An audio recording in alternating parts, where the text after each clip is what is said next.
Doctor Juan José Sánchez Sosa, profesor emérito e investigador de la Facultad de Psicología de la UNAM.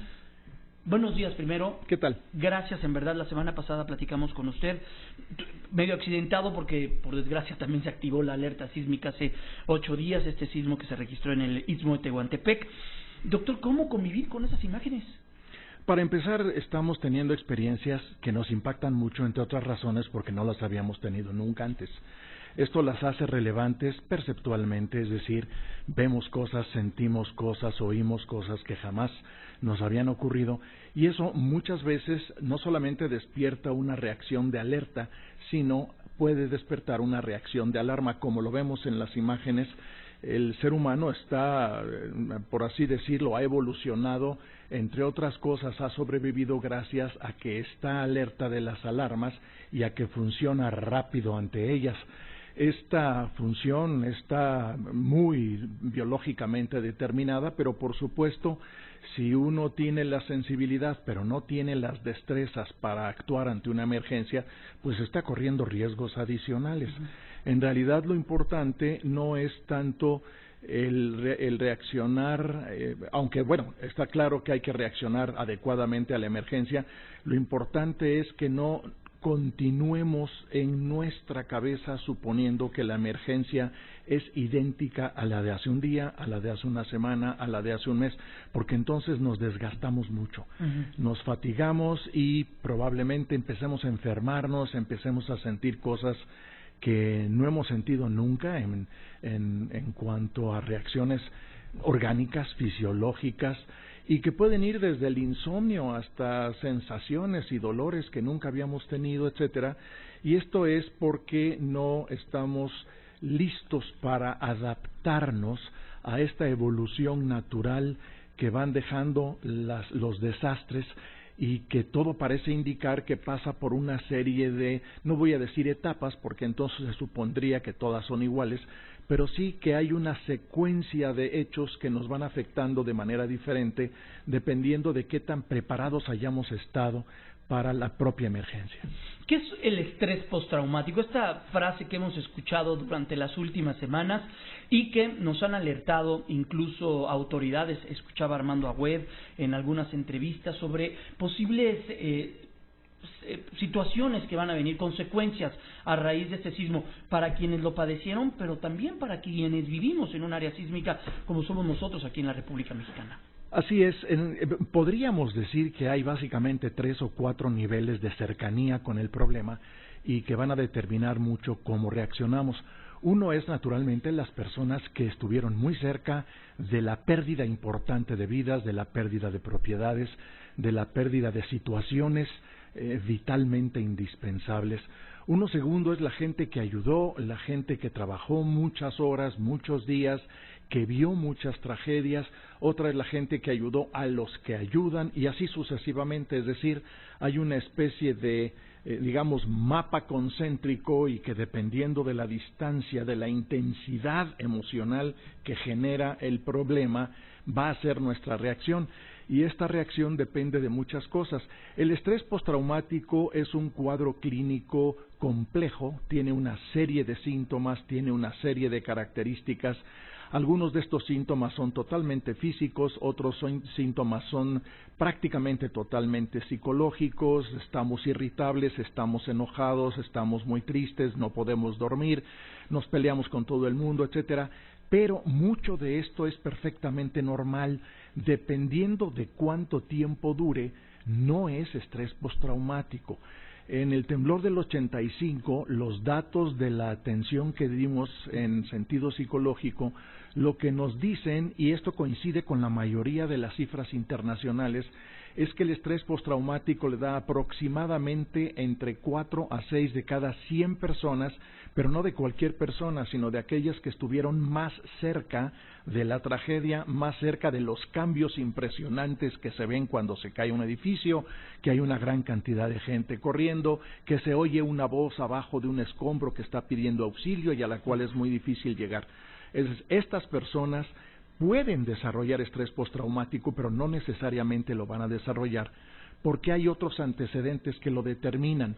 El estrés postraumático suele darle a personas que desde antes del sismo ya tenían vulnerabilidades personales, y estas vulnerabilidades personales normalmente están relacionadas con el apoyo familiar, el apoyo social, el apoyo laboral, la cantidad y el tipo de amigos que tenga.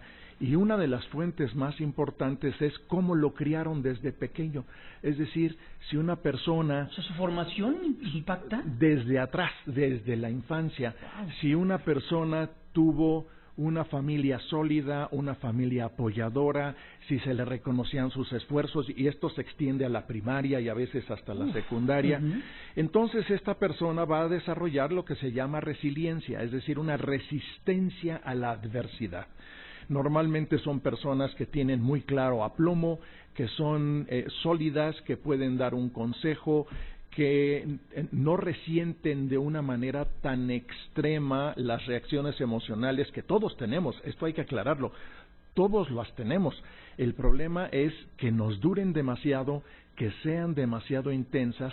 La forma en que esto mejora es la siguiente: el malestar, los episodios de malestar grave, no dormir, estar irritables, etcétera, va mejorando de 3 maneras. Primero, se hacen cada vez menos intensos. Segundo, se hacen cada vez menos duraderos. Y tercero, se hacen cada vez más espaciados. Okay. Así es como, por así decirlo, así es como evoluciona naturalmente la resistencia, así es como evoluciona naturalmente la recuperación psicológica que el ser humano tiene.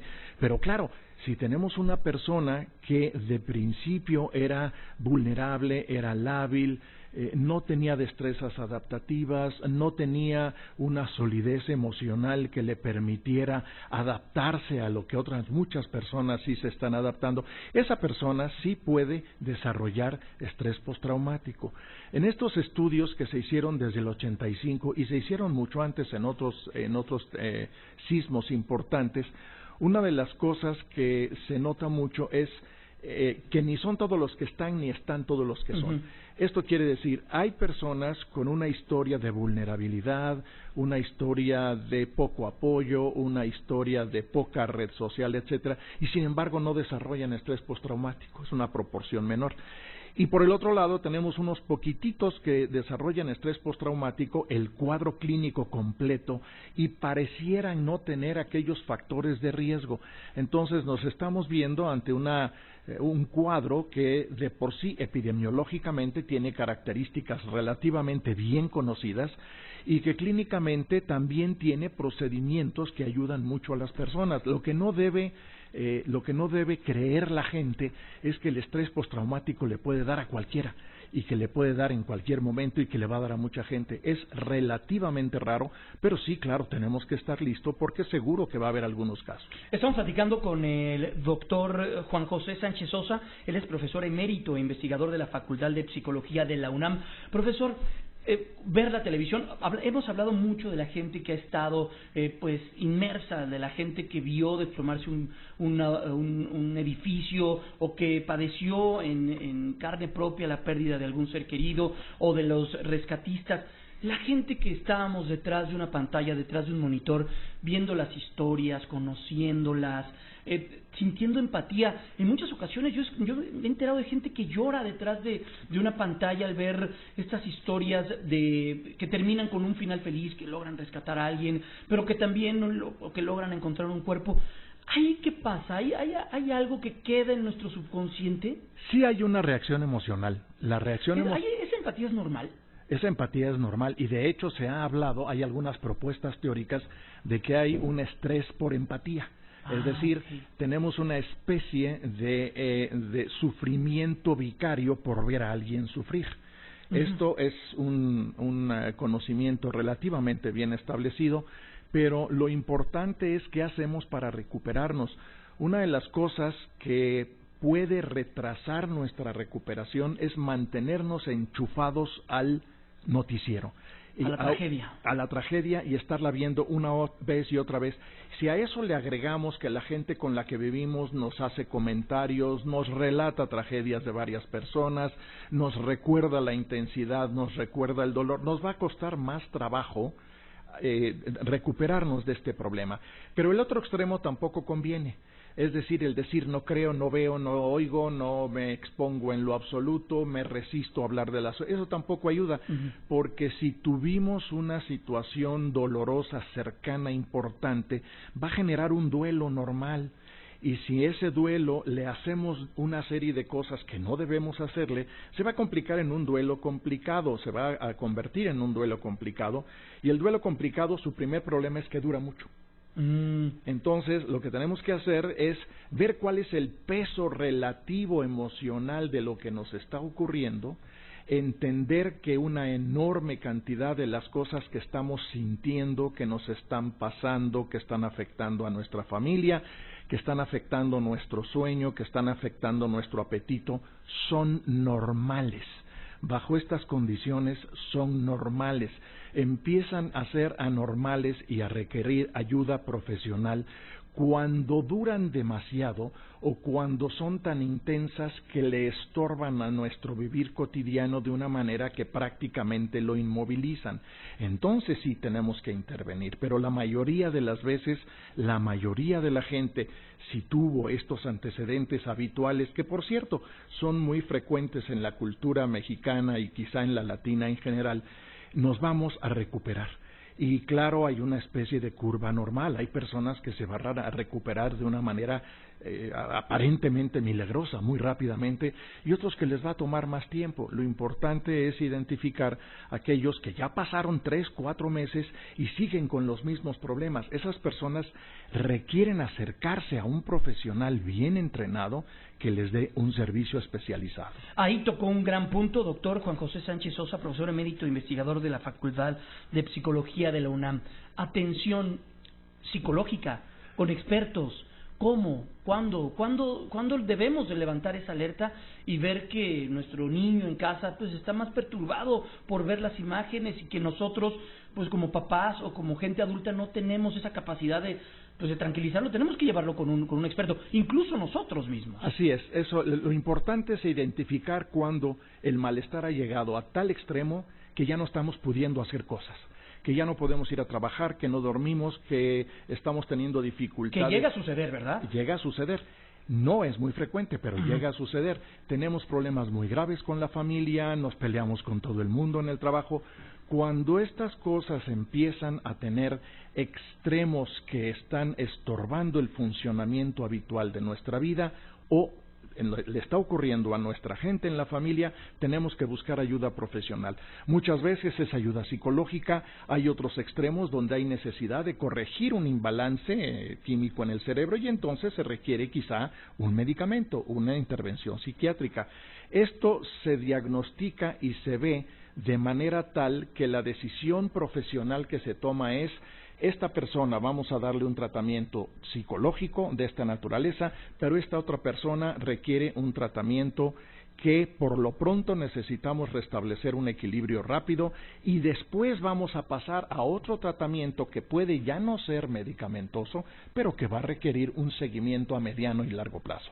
El estrés postraumático y ese tipo de afectaciones o secuelas que puede tener nuestra vida cotidiana a raíz de ver y de presenciar un sismo con estas características, ¿se da de forma inmediata o es paulatino o en algunos meses vamos a empezar a ver que más gente tiene que acudir a doctores como usted para atenderse? En realidad el estrés postraumático es algo que suele ocurrir meses después.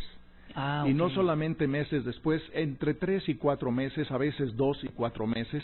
Lo que pasa es que primero tenemos el estrés agudo, la reacción de emergencia inmediata, que es totalmente normal. Que es la alerta de nuestro cuerpo, ¿no? Salimos corriendo, ayudamos, pegamos de gritos, buscamos ayuda, etcétera. Esa es totalmente normal. Luego viene la parte de un estrés que dura un poco más y que es esta que estamos viendo ahorita. La gente no puede dormir, deja de comer, no se siente bien, llora fácilmente, se enoja fácilmente. Ese es el que se va recuperando de una manera normal, de una manera paulatina, y puede durar 1 o 2 meses. Pero si pasan 2 o 3 meses y estos síntomas no solamente permanecen, sino que se agravan, o que están empezando a interferir seriamente con el funcionamiento, es entonces cuando puede diagnosticarse estrés postraumático y hay que atenderlo. No siempre es estrés postraumático, pero hay que atenderlo. Doctor, siempre un privilegio poder platicar con usted. Muchas gracias, en verdad, por regalarnos estos minutos y estar atentos. Hay teléfonos, la Ciudad de México ha puesto a disposición teléfonos, la propia UNAM ha puesto a disposición teléfonos, la gente de sus call centers para que llamen si se sienten en algún momento de angustia, desesperación, pueden llamar y ahí serán escuchados y atendidos. Por lo menos los van a orientar. Lo que le está pasando a usted no es esto, es esto otro, busque este tipo de ayuda, para que la gente sepa qué hacer. Muchas gracias. Es el doctor Juan José Sánchez Sosa, él es profesor emérito e investigador de la Facultad de Psicología de la UNAM.